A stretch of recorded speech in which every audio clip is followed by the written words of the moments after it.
Muy buenos días, hermanitos. Desde el día de hoy vamos a hablar ahora sí acerca de la fundación de la iglesia, para que quedemos realmente convencidos cuál fue la iglesia que fundó Jesucristo, ¿verdad?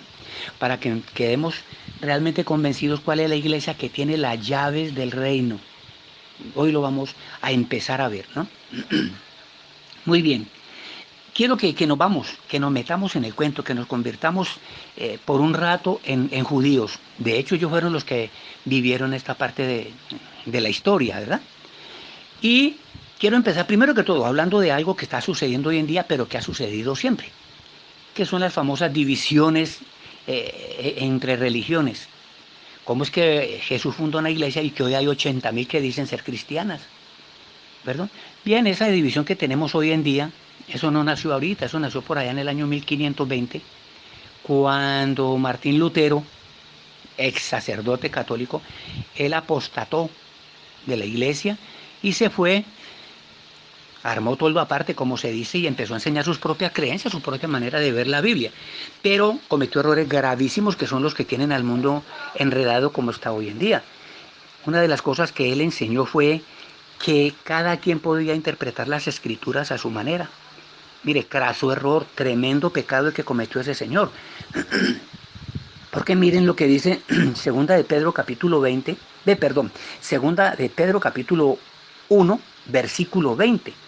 Ahí dice, porque ustedes saben esto primero, que ninguna profecía de la Escritura proviene de interpretación privada alguna. Miren, lo que nosotros leemos en la profecía no viene de porque alguien le dio la gana de decir eso, no. Ya nosotros leímos en 2 Timoteo 3:16 de que toda escritura es inspirada por Dios. Entonces, si toda escritura es inspirada por Dios, nadie, absolutamente nadie puede interpretar las escrituras a su manera.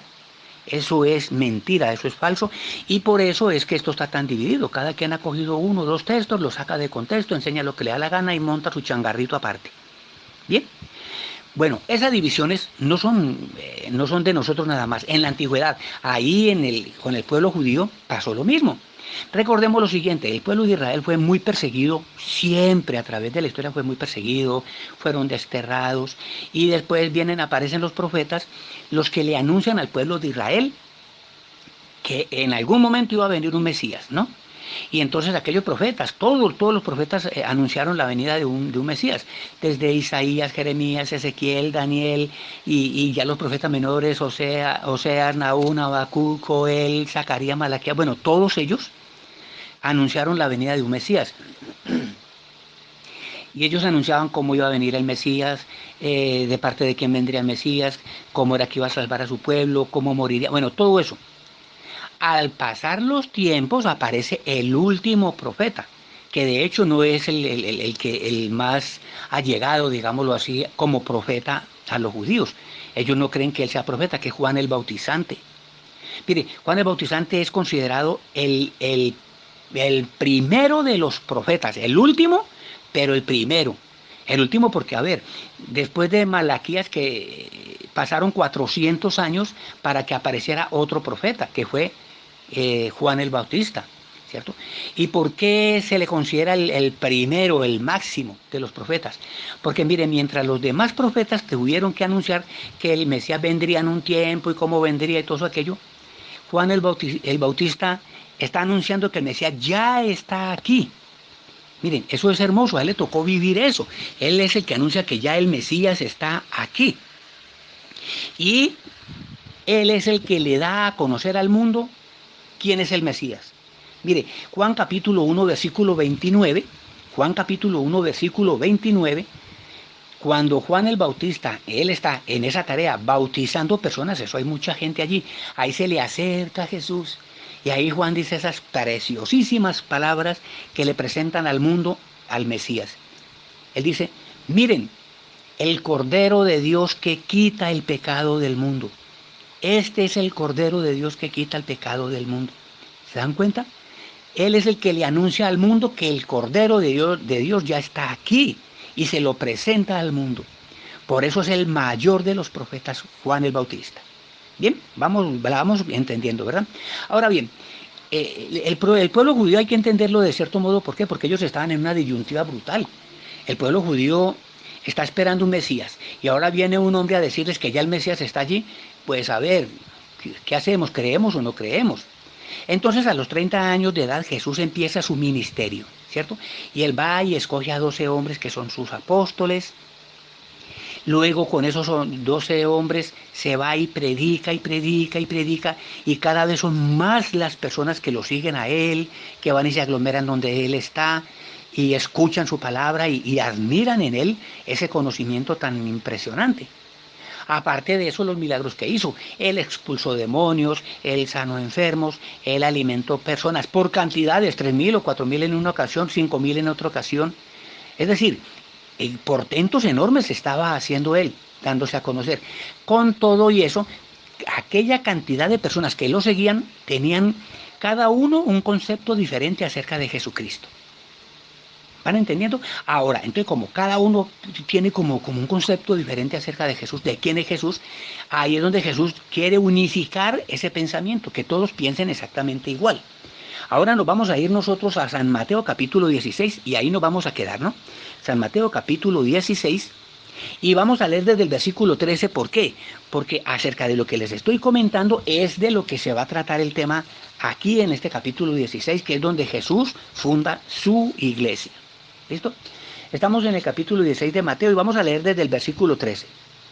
Dice así: viniendo Jesús a la región de Cesarea de Filipo, preguntó a sus discípulos diciendo: ¿quién dicen los hombres que es el Hijo del Hombre? Miren, ahí está la pregunta, ¿no? Entonces ahora vamos a ver qué le contestan ellos. Ellos dijeron: bueno, unos, Juan el Bautista, ahí está, ahí está. Mire que todos eran cristianos porque lo seguían y creían en él, pero algunos creían que Jesús era el mismo Juan Bautista. Ahí hay un grupo que estaba equivocado. Otros decían que era Elías, ahí está. Otros decían que era Elías, otro grupo de cristianos equivocado. Y otros decían que era Jeremías, otro grupo que también que eran cristianos pero que estaban equivocados. Y otros que era alguno de los profetas. Entonces imagínense, grupos de personas que están, o sea, que se nota que creen en Jesús, lo están siguiendo, lo están viendo, pero no creen que sea directamente el Mesías. Miren, o sea, ¿quién cada grupo cree que es Jesús? Ahora si nosotros nos vamos al versículo 15, y desde aquí yo quiero que prestemos mucha atención a un personaje que siempre va a estar sobresaliendo. Mire lo que dice el 15. Él les dijo: ¿y vosotros quién decís que soy yo? Ajá, ya ahora sabemos qué piensan los demás, pero ¿qué piensan los mismos discípulos de Jesús? El 16 dice: respondiendo Simón Pedro dijo, oiga, respondiendo Simón Pedro, vamos a tomarlo en cuenta de ahora en adelante hasta que terminemos. Él dijo: tú eres el Cristo, el Hijo del Dios viviente.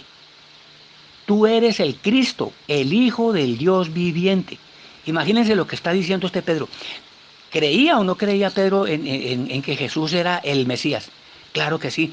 Probablemente los otros también lo creían, los otros discípulos. Pero el que se atreve siempre a hablar, el que lleva la delantera, siempre es Pedro. Por eso Jesús le dice, entonces Jesús le responde diciendo: bienaventurado eres Simón, hijo de Jonás. Mire que aquí no le dice Pedro, bienaventurado eres Simón, hijo de Jonás, porque no te lo reveló carne ni sangre, sino mi Padre que está en los cielos. Eso lo dice el 17, damos el 18. Y yo también te digo que tú eres Pedro, y sobre esta roca edificaré mi iglesia, y las puertas del Hades no prevalecerán contra ella. Mire, importante que analicemos estos dos versículos brevemente. Aquí Jesucristo le dice bienaventurado a Pedro. ¿Qué es bienaventurado? O sea, tú eres un escogido. Y le dice algo que yo quiero que no pasemos por alto. Primero que todo, aquí no le ha cambiado el nombre. Aquí le sigue diciendo Simón. Y luego lo que le dice, que eso a él no se lo reveló ni carne ni sangre, sino el Padre que está en los cielos. Siempre hemos dicho, la humanidad siempre ha dicho que a Pedro lo escogió Jesús. Pero si analizamos este versículo 17, yo quiero que me digan, antes de que Jesús dijera algo acerca de escoger a Pedro, ¿qué dijo? Eso te lo reveló mi Padre que está en los cielos. Mire, aquí nos está mostrando que Pedro fue escogido directamente desde el cielo. Eso es para que vamos acabando aquello de que cuando Jesús hablaba de la piedra que está hablando era de él mismo, porque la Biblia dice que él es la roca angular. Eso lo veremos más adelante.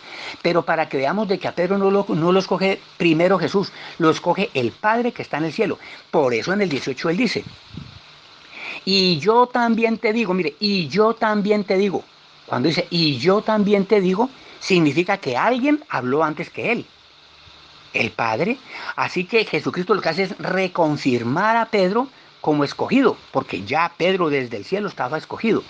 Por eso dice, yo también te digo que tú eres Pedro y sobre esta roca edificaré mi iglesia, no mis, y las puertas del Hades no prevalecerán contra ella. Miren, hermanitos, cuando dice tú eres Pedro, ¿por qué le cambia el nombre Jesús a Pedro? Entre otras cosas, no le está poniendo un nombre personal, ¿no? Pedro, piedra, no significa, no era un nombre personal, nadie se llamaba así. Pero como él va a construir su iglesia y siempre que se va a hacer una construcción tiene unos cimientos, los cimientos son piedras. Por eso es que le dice, tú eres Simón, pero yo te voy a seguir llamando Pedro. ¿Y qué? ¿Por qué? Porque tú eres una piedra y sobre ti voy a edificar mi iglesia. Quiero hacerle, o sea, darles un datico bonito para que no lo olviden, hermanito, no lo olviden. Todo esto nos ayuda a saber por qué fue que Jesús le cambia el nombre a Simón. Mire, en la Biblia, hermanitos, esto es un dato extra, ¿no? En la Biblia, cada vez que Dios tuvo un suceso impresionante, importantísimo para una persona o para otras personas, le cambió el nombre a esa persona o a esas personas. ¿Quieren verlo? Mire, pues no lo vamos a leer, pero pues son pasajes que ustedes ya conocen, ¿cierto? Por ejemplo, hubo una pareja en la antigüedad que se llamaban Abraham y Sarai. Pues mire, a ese Abraham y a ese Sarai Dios les dijo que de ellos vendría una descendencia que sería tan numerosa como los granos de arena del mar. ¿Se acuerdan? ¿Y por qué cree que los judíos dicen que ellos son hijos de Abraham? Es por eso. Pero entonces, mire lo que el propósito tan hermoso que tiene Dios para Abraham y para Sara. Eran a Abraham y Sara. Cuando les da ese propósito, les cambia el nombre, les pone a Abraham, le dice Abraham, y a Sarai le dice Sara. Mire, les cambia el nombre. ¿Por qué? Porque había un propósito especial para ellos dos. De ellos viene de Isaac, de ahí viene Jacob, y de Jacob, de 12 hijos de Jacob, tendría que nacer el pueblo de Dios. De las 12 tribus, de los 12 hijos de Jacob, nacería el pueblo de Dios. ¿Y cómo se llamó el pueblo de Dios? Israel, ¿cierto? Entonces, ese Jacob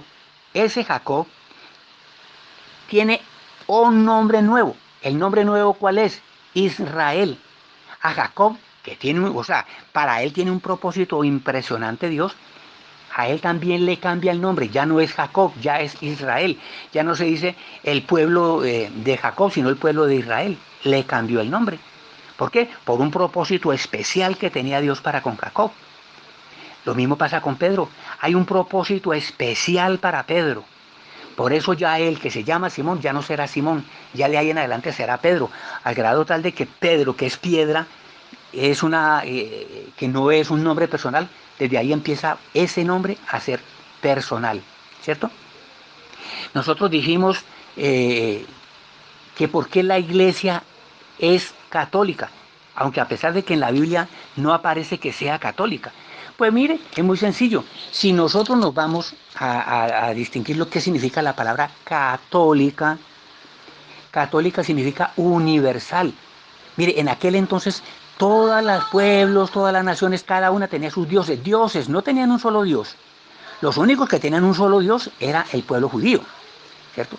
Entonces, cada quien tenía sus dioses, por lo tanto, imagínense, que no había un pueblo que dijera, ese otro pueblo tiene mis dioses, aquel otro pueblo tiene mis dioses. No, no. Por eso Jesucristo cuando funda una iglesia, Él quiere que esa iglesia esté en el mundo entero. Y por eso es que les dice ahí en Mateo capítulo 28, versículos 19 y 20, le dice a los discípulos, vayan y hagan discípulos de gente de todo el mundo. Mire, vayan y hagan discípulos de gente de todo el mundo. Bautícenlos en el nombre del Padre y del Hijo y del Espíritu Santo. Enséñenles todo lo que yo les he mandado. Cuando Jesucristo dice, vayan, enseñen en el mundo entero, ¿qué es lo que está diciendo? Lleven mi iglesia al mundo entero. Eso se llama universalizar. Ahí la iglesia de Jesucristo es la única que está en cualquier parte del mundo entero. Ya no es una iglesia exclusivamente para un pueblo, sino que es para el mundo entero. Eso se llama una iglesia universal. Eso es una iglesia católica. Católica y universal significan lo mismo.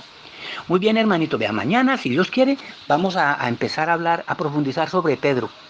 Yo quiero que mañana, sí, el próximo estudio, perdón, que es para pasado mañana, vamos a hablar sobre Pedro. Vamos a ver si fue verdad que Jesucristo fundó la iglesia sobre Pedro o sobre la profesión de fe de Pedro.